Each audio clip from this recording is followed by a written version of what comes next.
Samsung Unpacked. So, Wait. People yeah, like to talk about devices, Pat. yeah. Can you believe that? Just like the cloud doesn't run on air, SaaS properties and applications don't run on air either. Dan, you only need that little device to make it happen. Now, the Okay. overall smartphone market is down. What we've seen from Qualcomm's earnings is that premium, and Apple, that premium devices very much keep going. And Here we have Samsung's Unpacked, where they brought out two upgraded versions of its foldable smartphones. So the Galaxy Z Fold 4 and the Galaxy Z Flip 4, and they also brought out a new smartwatch. So I believe that these foldable markets require these incremental changes to essentially overcome objections, right? And if I look all the way back in the first version, the objections are pretty much the same as they always have been, which is durability, um, weight and size, and price, right? And the trade off on, hey, am I giving up something on a premium camera? Well, with this latest launch, Samsung incremented all of those objections down. So the displays on both of these new devices are 45% stronger than the Fold 3 and the Flip 3. And that is a big deal. And last year it was an 80% improvement. This year it was a 45% improvement. I don't see people doing videos anymore that show, a broken screen on the Fold or a scratch screen on there.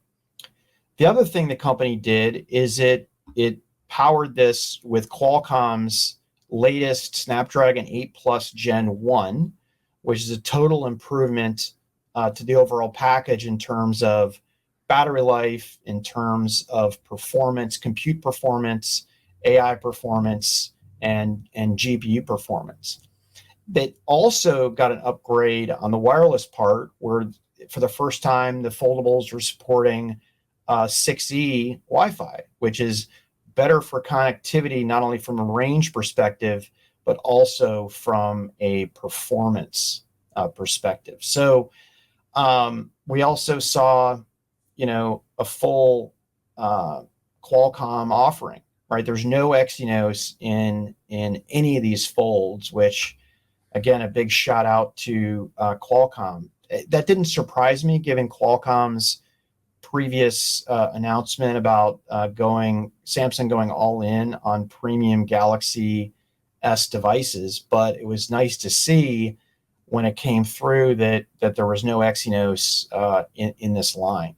So big improvements, littler improvements like 12L Android, which gives better multitasking support, which when you're looking at a foldable is a requirement, because you're doing essentially doing a lot of windowing, and you're doing, drags and drops and copies and pastes between these different apps. The final thing I'll talk about, which I'm going to admit I'm not a huge fan of, is they added the taskbar, which gave yet another way. So there's two different ways to multitask when you're actually looking at the device. I think it could be a little bit complicated, but I'm going to have some patience and go from there. Final comment, big picture. The Fold line, half of their sales are coming from Apple users. So Samsung finally has found a way on the most premium of devices to be able to go after Apple folks. And I'm not expecting that, we're going to see a foldable iPhone anytime soon, but I guarantee you there are prototypes available and Apple working on them just in case. Yeah. Will Apple ever change its ways? We'll spend some time talking about Apple and its defiance and brilliance, together at one time as we get to the end of this show. I think the last two topics are both Apple related.